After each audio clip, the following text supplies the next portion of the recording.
أعوذ بالله من الشيطان الرجيم بسم الله الرحمن الرحيم সূরা মাইদার 58 নং আয়াতে আল্লাহ রাব্বুল আলামিন বলেন, ইয়া আইয়ুহাল্লাযীনা আমানু লা তাত্তাখিযুল ইয়াহুদা ওয়ান নাসারা আউলিয়া। হে ঈমানদারগণ, তোমরা যারা ঈমান এনেছো, ঈমান গ্রহণ করেছো,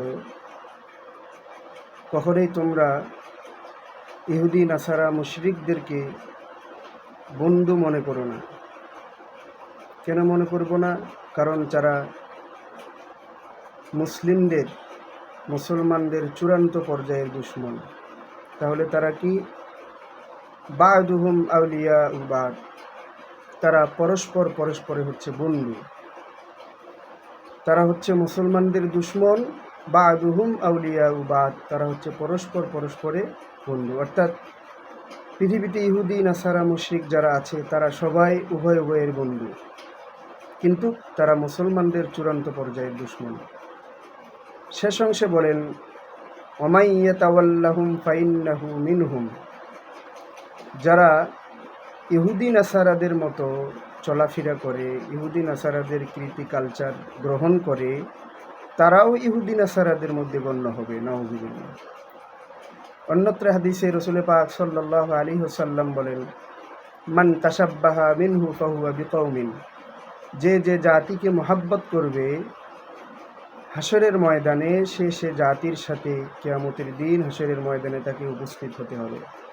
এবার আসুন, এই আয়াতের অর্থ বলার উদ্দেশ্য হলো, আজকে যারা এই বিশ্বকাপ খেলার জন্য বিশ্বকাপের খেলোয়াড়দেরকে সাপোর্ট করতেছেন, আর্জেন্টিনাকে সাপোর্ট করতেছেন, ব্রাজিলকে সাপোর্ট করতেছেন, আপনি এবার চিন্তা করে দেখেন যে আর্জেন্টিনার কি তারা মুসলমান?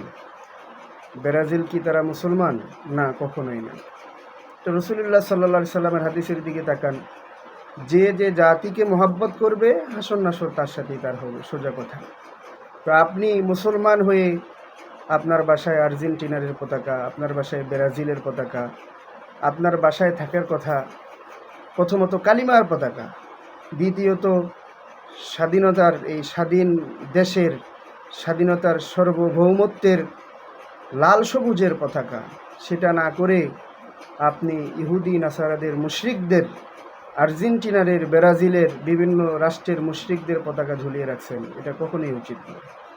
আর আপনি তাদের আর্জেন্টিনারের পতাকা আপনার বাসায় থাকা মানে আপনি আর্জেন্টিনারকে, মুশরিকদেরকে সাপোর্ট করতেছেন, মহব্বত করতেছেন, ভালোবাসতেছেন। ব্রাজিলের পতাকা, মুশরিকদের পতাকা আপনার বাসায় থাকা মানে আপনি ব্রাজিলের মুশরিকদেরকে সাপোর্ট করতেছেন, তাদেরকে নির্বাচন করতেছেন, তাদেরকে মহব্বত করতেছেন। আল্লাহর কসম, মুসলমানদেরকে এই সমস্ত জায়গা থেকে ফিরে আসতে হবে। তা না হলে মুসলমানদের দশা, মুসলমানদের হাসর নাসর ইহুদি নাসারাদের সাথেই হবে, যারা এই সমস্ত মুসলমান হওয়ার পরেও মুশরিকদের সাথে সুসম্পর্ক রাখে, মুশরিকদেরকে সাপোর্ট করে, মুশরিকদের কার্যকলাপে লিপ্ত থাকে। অতএব মুসলমান হিসাবে যদি আমরা চাই, একান্তই আমাদের মন চায়, তাহলে আমাদের বাসায় কালিমার পতাকা উত্তোলন করব।